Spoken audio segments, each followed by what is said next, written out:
بسم الله الرحمن الرحيم. الرحمن علم القرآن، خلق الإنسان علمه البيان. الشمس والقمر بحسبان، والنجم والشجر يسجدان. والسماء رفعها ووضع الميزان، ألا تطغوا في الميزان. وأقيموا الوزن بالقسط ولا تخسروا الميزان. والأرض وضعها للأنام، فيها فاكهة والنخل ذات الأكمام، والحب ذو العصف والريحان.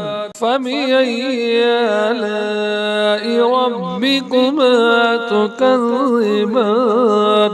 خلق الإنسان من صلصال كالفخار، وخلق الجن من مارج من نار. فبأي آلاء ربكما تكذبان؟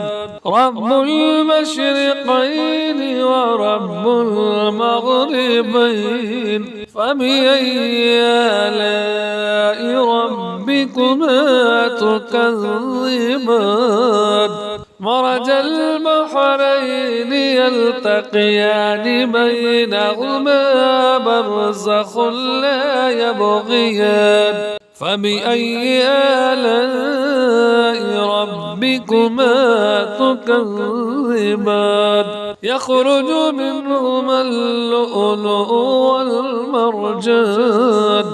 فبأي آلاء ربكما تكذبان؟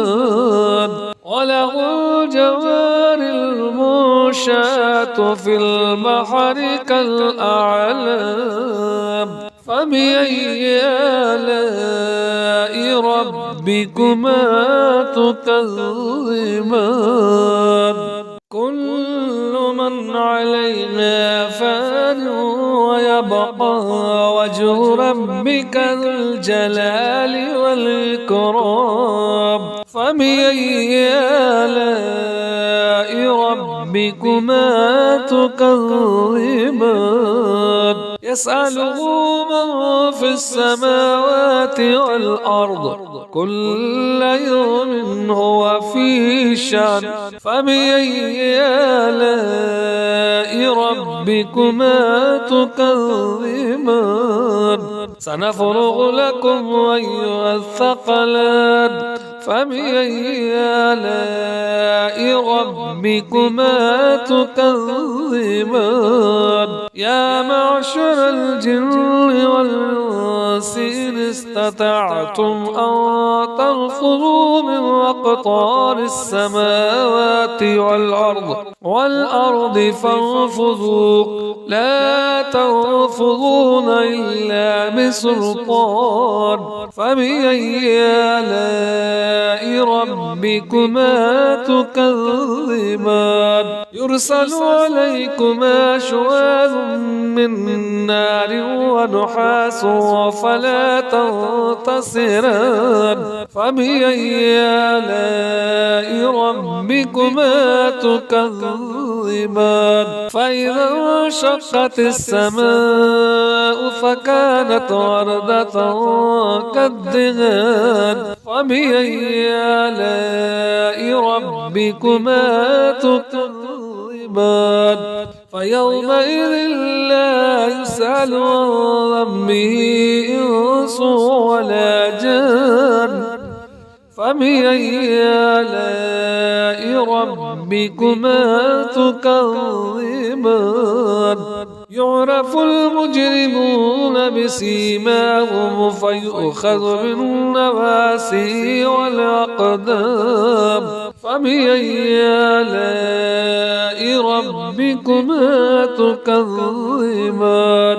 هذه جهنم التي يكذب بها المجرمون يطوفون بينها وبين حميم آن وبأي آلاء ربكما تكذبان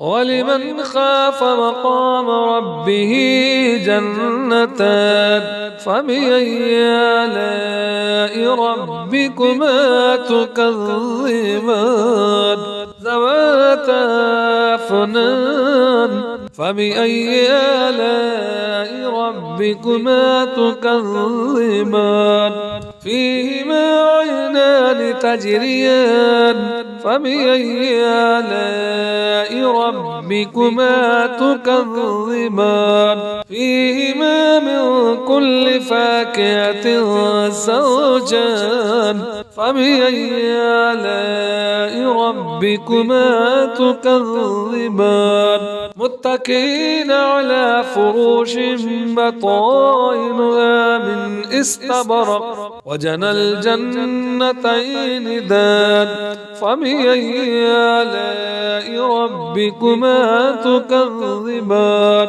فيهن قاصرات الطرف لم يطمثهن إنس قبلهم ولا جان فبأي آلاء ربكما تكذبان كأنهن الياقوت والمرجان فبأي آلاء ربكما تكذبان هل جزاء الإحسان إلا الإحسان فبأي آلاء ربكما تكذبان ومن دونهما جنتان فبأي آلاء ربكما تكذبان مدهامتان فبأي آلاء ربكما تكذبان فيهما عينان نضاختان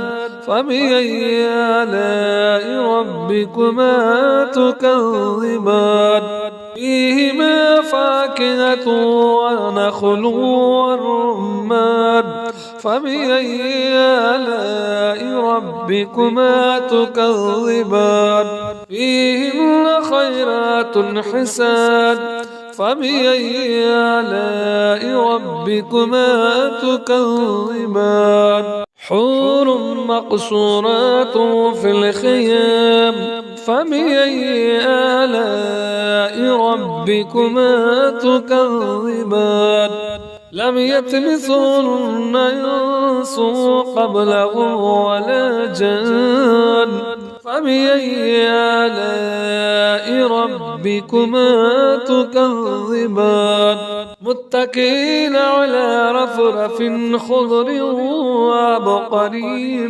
حسان فبأي آلاء ربكما تكذبان تبارك اسم ربك ذي الجلال والإكرام صدق الله العظيم.